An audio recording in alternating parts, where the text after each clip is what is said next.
How's it going, fam? Welcome back to Erica's EDC, and today we're going to clean up and sharpen this beautiful shark made by Alex over at SPK Knives. This is in Elmax, and we are going to do the sharpening. That way we can do the full review. After we do that, I've been testing this for a month and carrying it.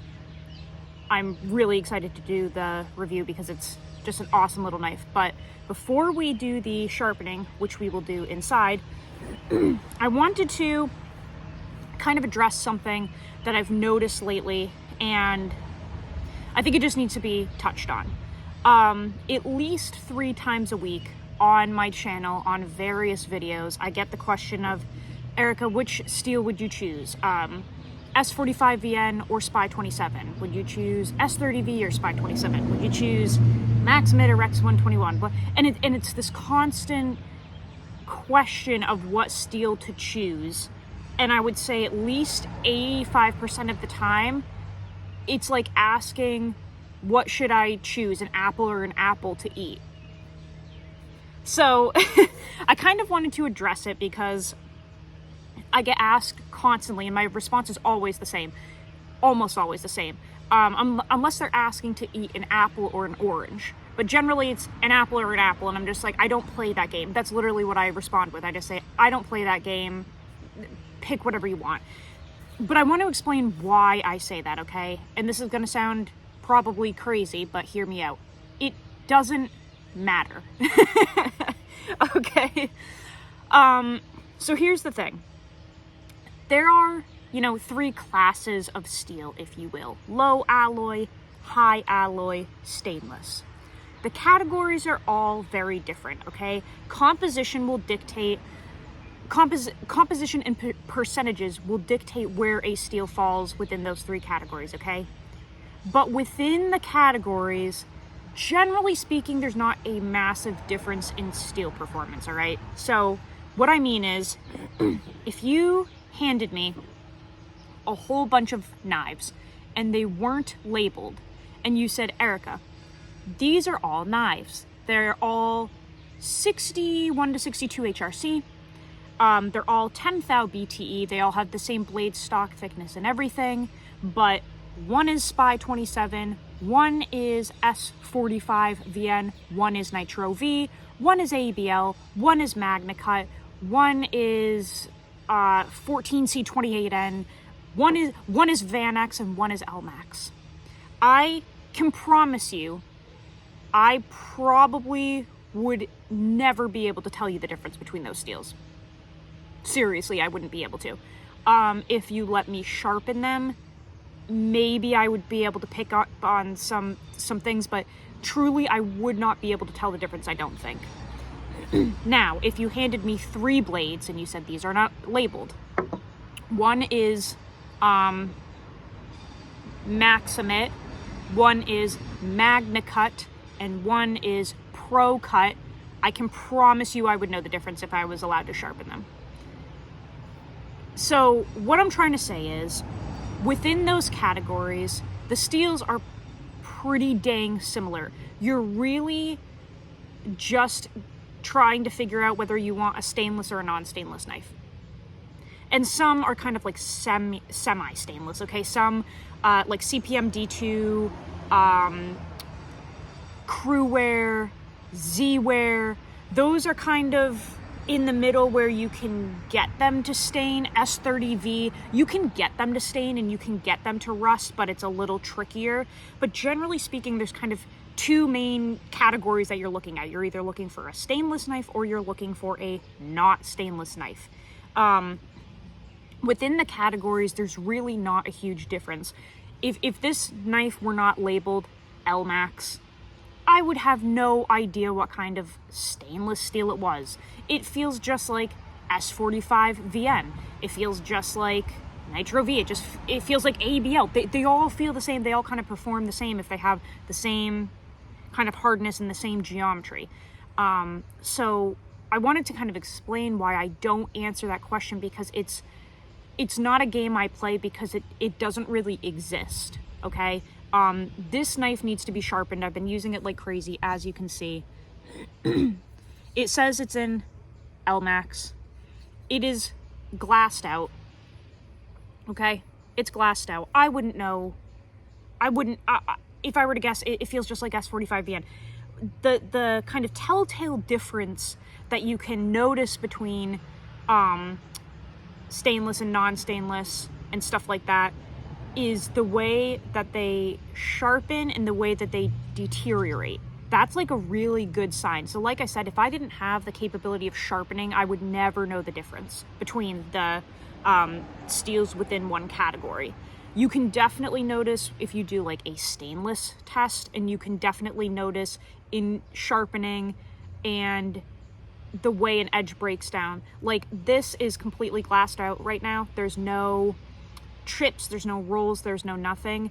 But if I had done the tasks that I did with this with Maximate, the edge would be all chipped, all beat up, all, you know, missing chunks, and I would be able to tell what it was because of the way that it broke down. Just like in sharpening, I could probably put this on one of my ceramic stones, a water stone, something that's not a diamond stone, and I'm basically guaranteeing I would be able to sharpen it. But if I had this knife in Maximate or Rex 121 and I went to go sharpen this knife on water stones, I would know. Oh my gosh, there's a little burb looking at me collecting dog hair for a nest. I'm so sorry. Maybe I have ADHD. Hold on, I really need to like see if I can capture this. Where is it? There's a little burb. Do you guys see that? Right over there. There's a little burb collecting dog hair for a nest from me brushing the dogs. Oh my gosh, so cute, it just flew by. Okay, squirrels. Burbs. Anyway, I would, if this knife were in Rex 121 or Maximate or something crazy like that, super high hardness, super high tungsten level, I would know kind of where it was veering toward in sharpening, because ceramics and non-diamond stones wouldn't really touch the edge, okay? So there absolutely are differences between like low alloy, high alloy, stainless, but within the categories, generally speaking, there's not a huge difference, okay? So I wanted to explain that because, like I said, that's why I don't play that game. It literally feels like people are asking me, what should I eat, an apple or an apple? And it's like, I don't know, just pick whatever apple you want. Do you want it to be sweet, tart, whatever? They're all fucking apples. They're all the same, okay? And the average user is never going to notice the difference. So all of these fancy labels, all of these names within that category, to most people really don't matter. And I wanted to explain why I just don't answer that question, because it doesn't make any sense to me, okay? And I don't mean that in a rude way. I'm just being honest. This is, you know, I love being a knife steel nerd. I love looking at the different compositions and the science of it and the logistics and the CATRA testing and everything. But in real world use, which you guys know I'm obviously a huge advocate for, you're just not going to notice. Okay, so none of it really matters. Just pick stainless or non-stainless, go with it. And every once in a while, there's like a little hidden gem kind of sprinkled in there that can be very unique, but otherwise they're kind of just all the same. So with that being said, we're going to sharpen Elmax today. My hypothesis is it's not going to really be any different than, like I said, ABL, Nitro V, Spy 27, etc., etc. I can probably, because this is so thin, it's so slicey, it's got a very good heat treat from a reputable company.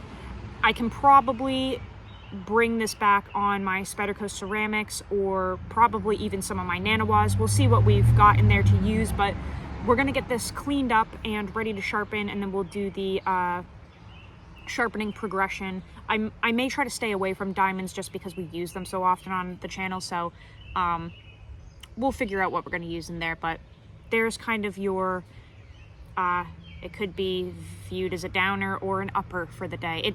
It's kind of a relief. There are so many dang steels. I mean, you almost feel left out if you aren't using the latest and greatest, but a lot of them are pretty comparable, you know? Like, I know Magnamax is going to be like the new thing when it gets released, and everyone's going to go nutty over it.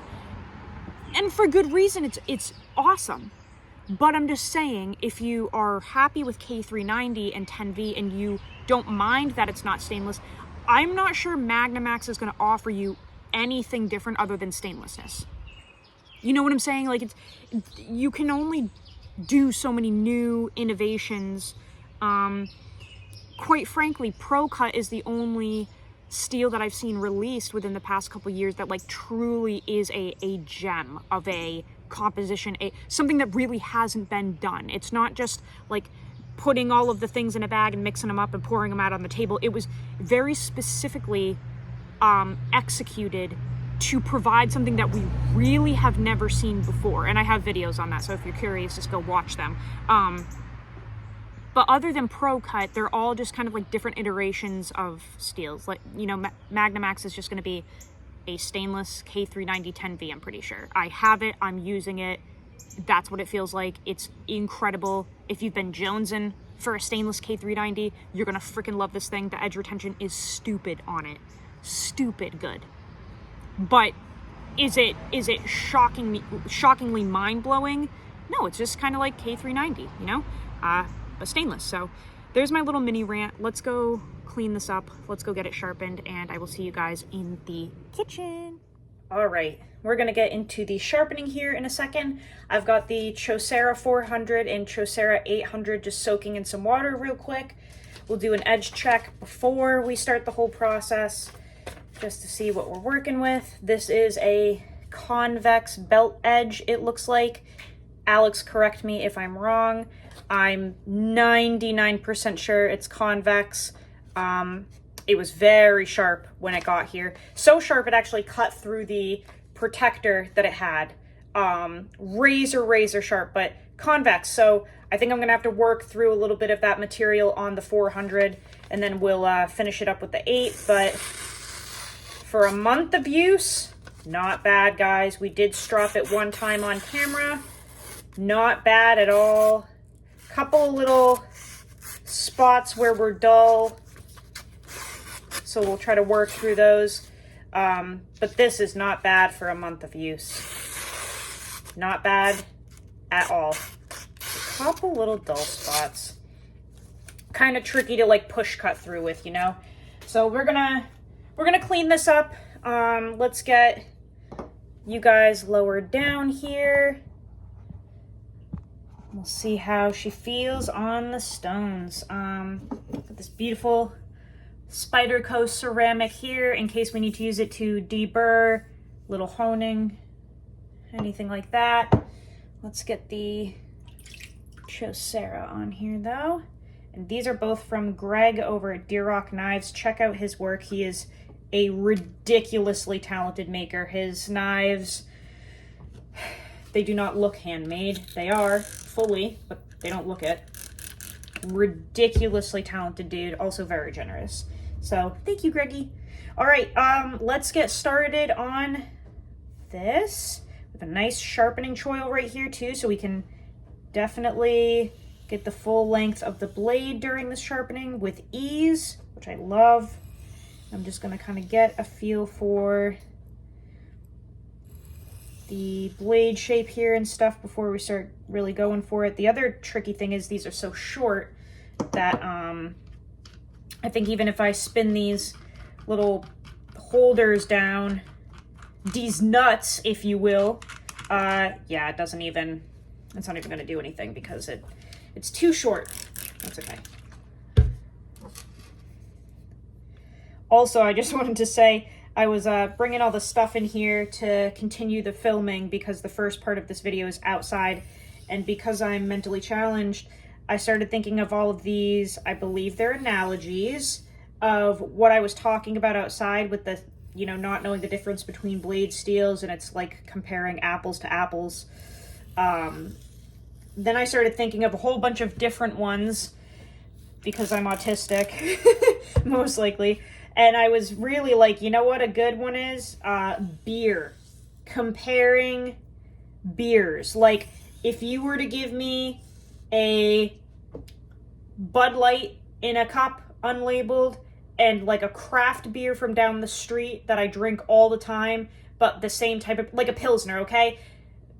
Bud Light, Pilsner from downtown, I bet you my mom's stash I would know the difference. That, it has to be kind of like that drastic to know the difference between steels, truly. Otherwise, you're not really gonna notice. Like, if it were Bud Light, Coors Light, fucking Budweiser, and Pabst Blue Ribbon or whatever it is, just all of those like crappy subpar beers, I don't think I would know the difference.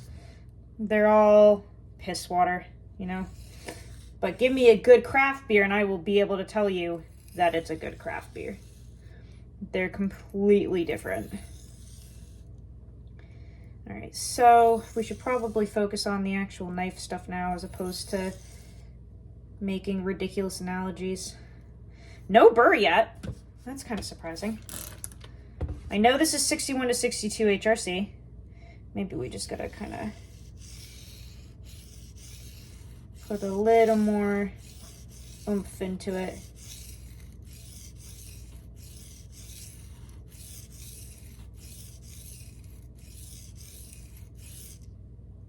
Oh, there we go. Yep, that's exactly what it needed. It just needed a little bit of muscle.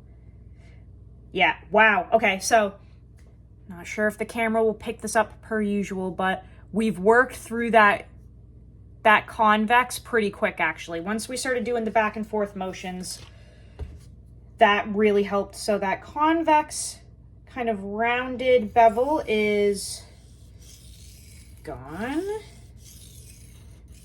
And I'm just gonna kind of make sure that burr is nice and built up throughout the whole edge. Why is the light flickering? That's creepy. It's the ghost of your mom. Actually, no, sorry. That could have been, that sounds kind of fucked up. Sorry. If your mom is not longer with us, I'm sorry. Ooh, that looks good. Yep, that's a nice, strong burr, too. I haven't quite hit the very edge right there, so I'm just going to give that a couple little strokes. There we go. Oh yeah, that's much better. Then I'll just even it all out.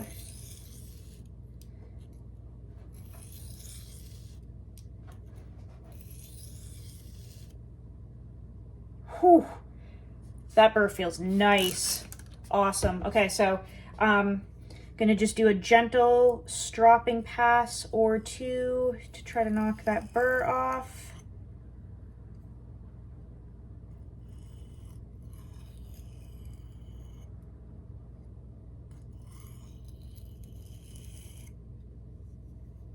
Perfect. Start working on our other side here.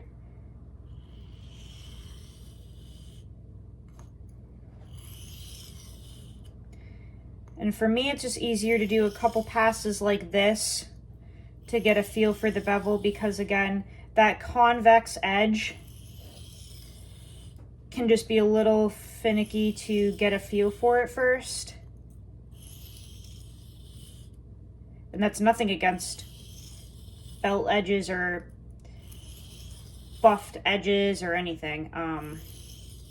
It's just very different taking like a spherical surface and putting it on a flat surface and just going ham right off the bat. You know, it can be a little tricky, so I'd rather just do a couple passes, move a little bit of a material, get a feel for how that edge is going to want to move on the stone, and then we can start really removing the remainder of that material there.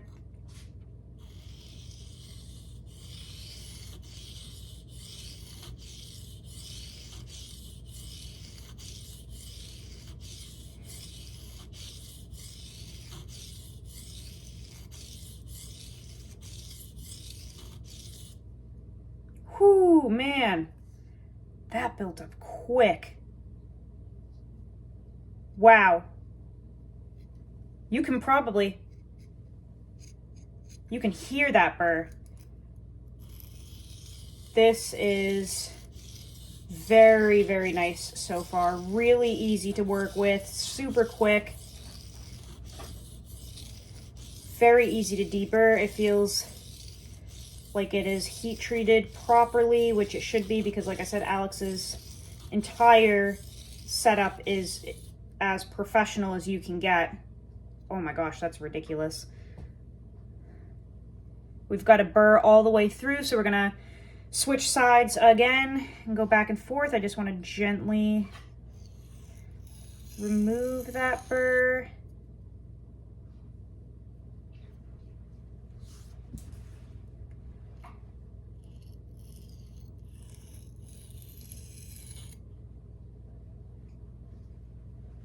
Feels good. All right, so we're gonna dial this apex in and then go to our 800 grit.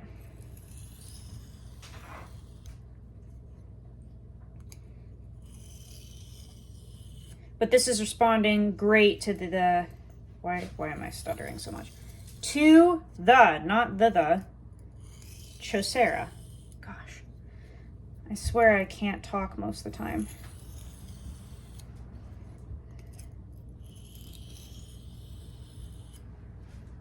Anyway, responding very, very well to this stone. Really quickly, really efficiently. And of course, Jasmine is spinning around on the floor trying to lick her asshole. We love that. That's exactly what we need in a video.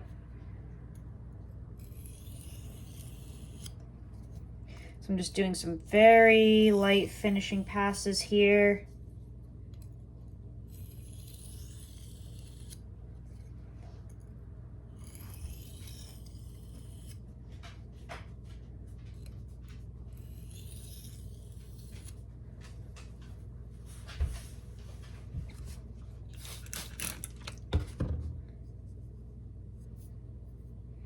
Checking for any residual burr. Feels good. Ooh, it's got that bite back, to say the least. I'm gonna do just a few more light passes.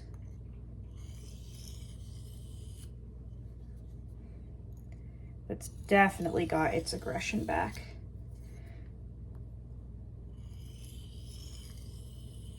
So I would say so far Elmax is definitely a steel that a quote-unquote beginner knife nerd could use. It's really easy so far to touch up, but also the way that the edge breaks down is not a hassle at all. It literally just glasses out, slicks out, just like S45, just like SPY 27, just like Nitro V and ABL. It's all the same. They just slick right out. They don't really tend to chip too much or receive a bunch of edge damage in normal use. They just glass right out. Restoring this bite took a matter of minutes. We will check on the paper before we go to the 800 to just dial this in a little more. But let's just see where we're at off of the 400 Chaucera. Let me lift you guys up a little bit so I don't have to be as awkward.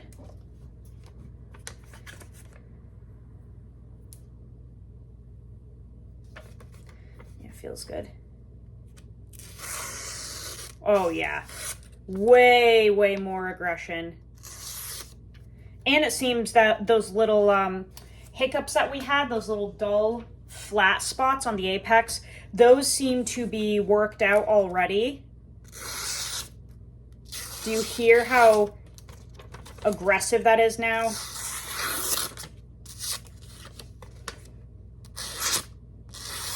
That's way more aggressive.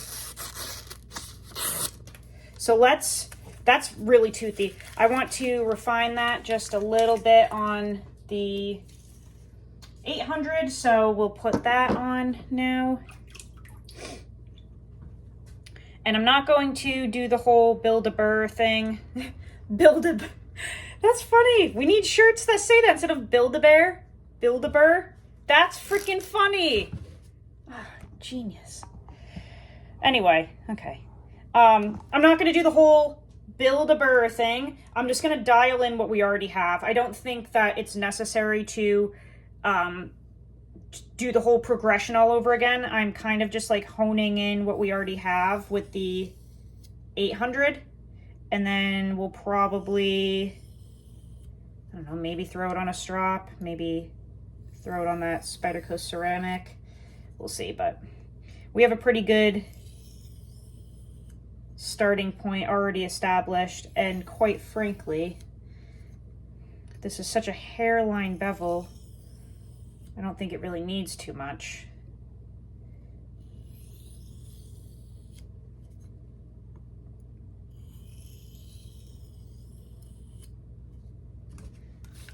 You thirsty? Good Lord.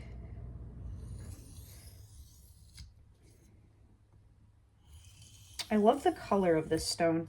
Looks like scarlet or a brick. I just think it's so pretty.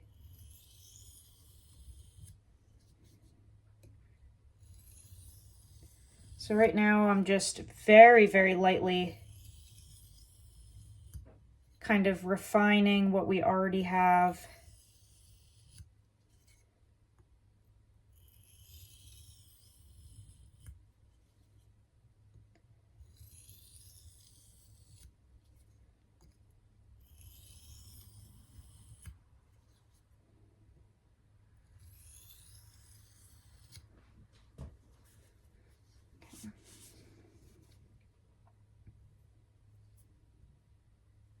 Yep, no burr or anything. Love that.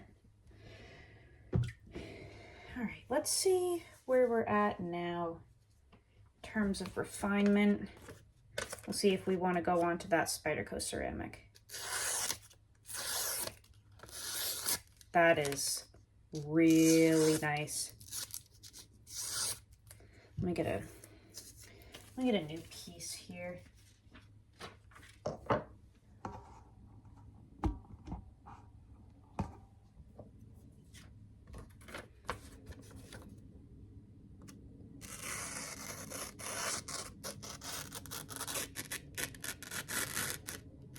So all the way through. Now I know that looked jagged, but that's because I was push cutting. I'm trying to see if the entire way through we have all the damage gone, and we do. Not damage, it was literally just flat spots. But, yep, the entire edge is clean.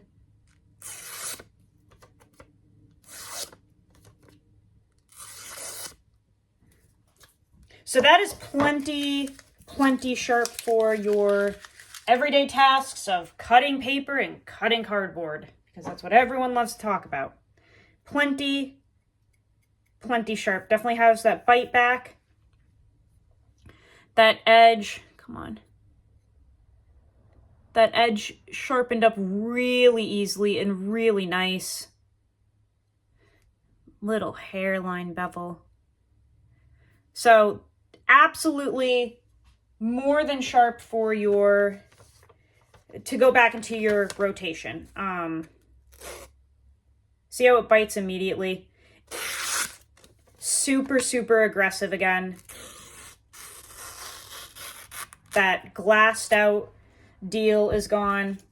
I guess just for the heck of it, if you guys are interested, we can do a few passes on the Spyderco ceramic and just see what happens. But if you, I guess what I'll say is if you want like a more toothy aggressive edge, stop here. If you want it to be a little more polished, this is probably going to do it now. I think we're going to really start to see the edge getting a little more reflective with this. This stone is ridiculously fine. And this isn't really necessary, but if you want to, we'll do a couple passes on this stone. I will say, for just everyday EDC, whatever, I would probably stop at the 800 Chaucer just because, like I said, this Elmax feels very much like Vanax. And why did I say that so weird? Vanax. Vanax, god damn it. Vanax, Spy 27, ABL, Nitro V, S45VN. I like to keep those really between 600 and 800 grit. I feel that once you go over 800, they tend to just lose that aggressive bite. So this is like super unnecessary, but again, for people that are really into like polish blades and high grit finishes, etc., we'll do it for you guys. But for the average user, I really, with these types of, especially like stainless steels and steels that glass out, just stop at 600 to 800, okay? Because you kind of start to lose that aggression. Quite frankly, for steels like this, I actually usually like to leave them at 325, 400 sometimes, which sounds really low, but you absolutely can if you want that bite to stay relevant, you know, because this is going to really start to polish that edge up.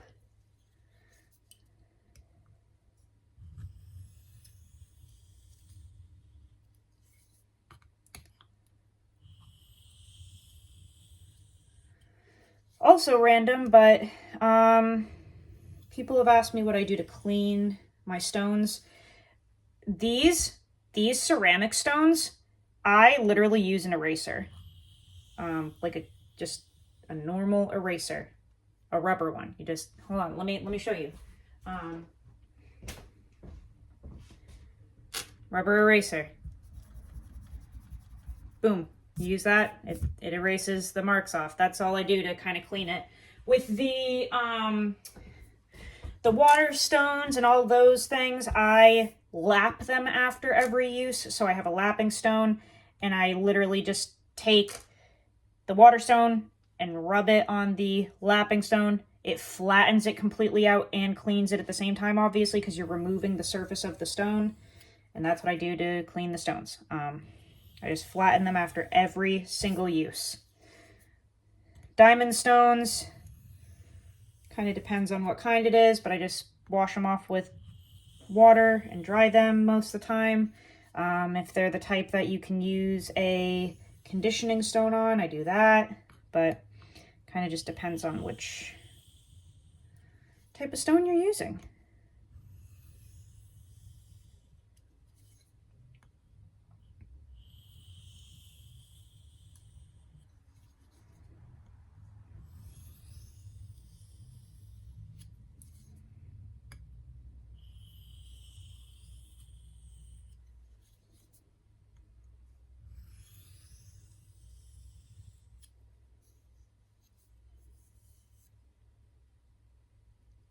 Still feels pretty aggressive. Yeah, this is really getting, I don't know if you guys can see. Do you see how shiny this is getting now off of that Spyderco stone? This is where you start to really kind of polish that edge up. So let's check the edge off of that.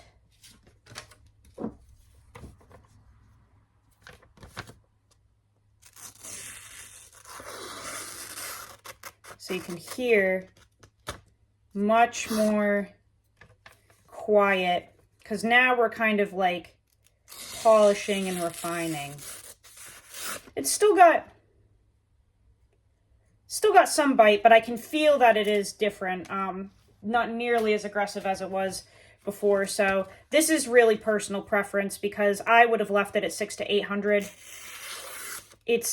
This is going to push cut through the magazine paper better. It's cleaner. See? It's cleaner, it's quieter than before. But is this edge going to last as long with abrasive materials? No. That's the kind of catch-22. So it really depends on what you're doing with it. This is a pretty, need the light. Yeah, this is a pretty like reflective edge now. Not my favorite, honestly, for EDC. I just don't think it's super necessary, but if you like it, there you go. The Spyderco stone really cleans it up, and it's way cleaner going through the paper now, but it definitely has lost a little bit of that aggression, in my opinion. We can strop this if we want. We can leave it. It's totally fine as it is. I guess if you guys want to see it stropped, we can do that.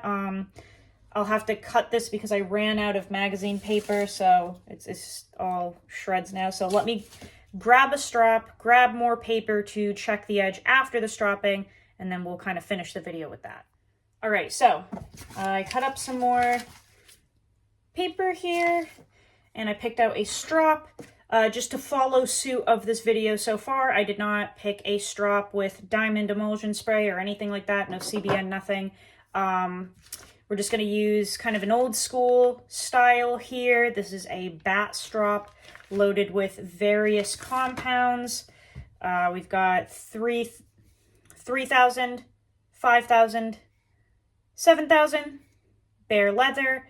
That Spyderco stone that we finished on is pretty fine. So I'm just going to start on the 7,000 light blue side here and do just a couple passes, and then the bare leather, and we'll kind of look at our final edge after that.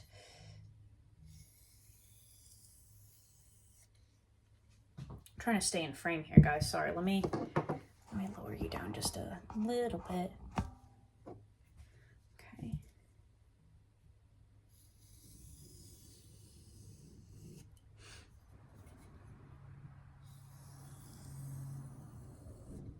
This was my first experience with Elmax, and it was great.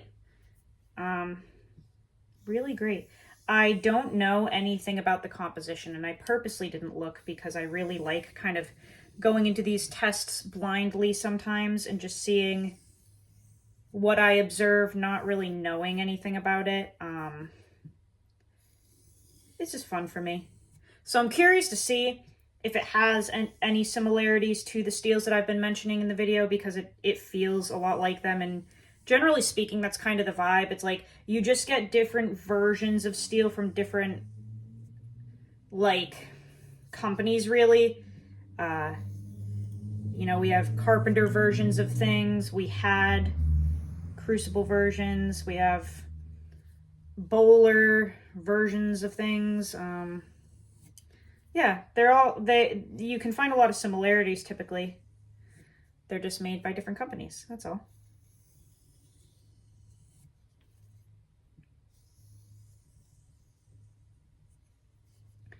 All right, so I think, wow, that looks very clean now. Looks very clean. Let's do a couple passes on the bare leather.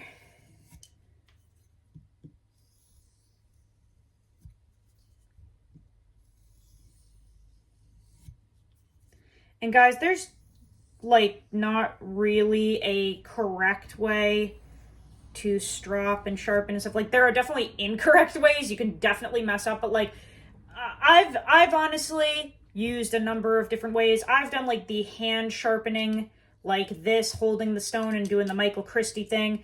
I've done it, you know, heel to tip. I've done tip to heel. I've done sections. I've done it all. I've done the stropping where you start at the tip and you do trail, leading, passes, whatever. You know, typically you see me do this, and I'm just kind of going with it. I've never noticed a difference in performance, honestly, with different ways of sharpening and stropping, unless they're like catastrophically different. There are various ways you can mess up, but there are a number of ways to sharpen and strop and stuff. And like I said, guys, I've just not noticed a difference really in performance, whether you're sharpening from the beginning of the knife or the end of the knife or vice versa. I've never really noticed a difference, because all you're really doing is changing the scratch pattern direction, and I just feel it doesn't really affect the performance longevity that much. So don't worry about, you know, which way of sharpening you're doing it. That's really getting nitpicky for me. Just use your fucking knives. Okay. Final result. We have a very polished edge now. So shiny. let's see how it goes through the paper.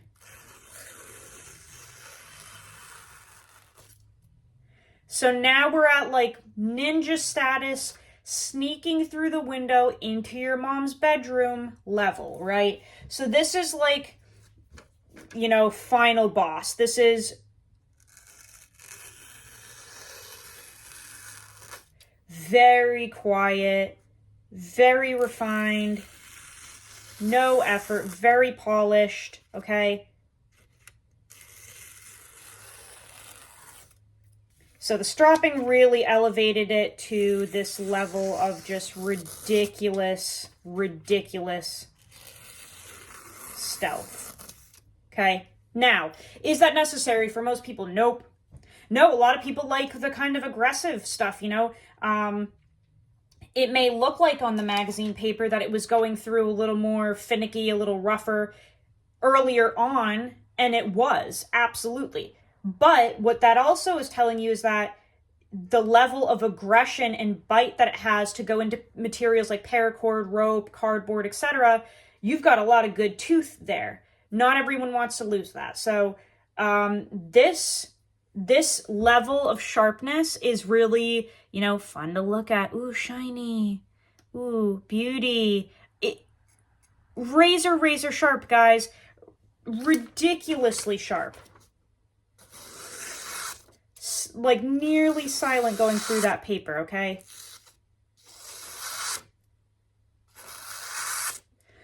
Not necessary for most people. It's fun. It was fun to create on the stones. It was fun to clean up on the strap. But again, I don't want you guys getting like afraid of, I don't know. How do I say this? There's no norm to conform to, okay?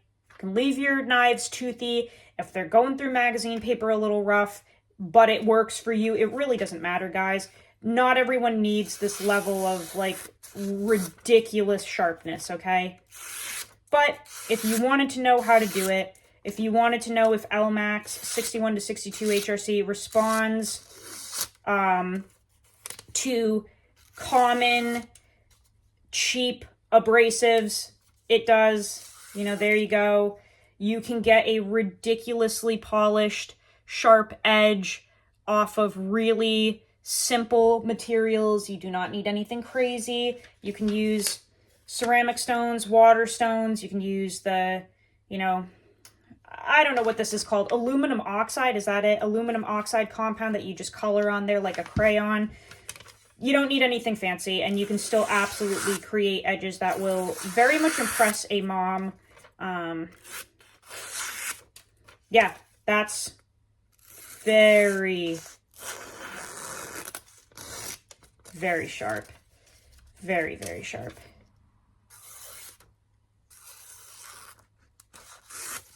So, there's Sharpening Elmax and a little bit of fun talk for you guys. Hopefully you enjoyed that. And yeah, let me know what you think down below. I need to clean this up more. I didn't clean this very well. It's still pretty, it's got some dirt and grime on there, and I can tell, yeah, it's like crunchy on the surface. I gotta clean that up. But anyway, my whole point is, let me know if you enjoyed the video. Let me know what you think about the topics of conversation that we discussed in this video. If you agree, if you disagree, let me know. The next video on this will be the full review because we've carried it for a month consecutively. We have stropped it, we have sharpened it, we have beaten it up. So this bad boy is ready for a review, and I will give a little hint here. The review is going to be stellar, okay? So, I'll see you guys in the next video. Go use your shit. Learn how to sharpen your knives. I'll see you guys on the next video. I love you so much, fam. Take care.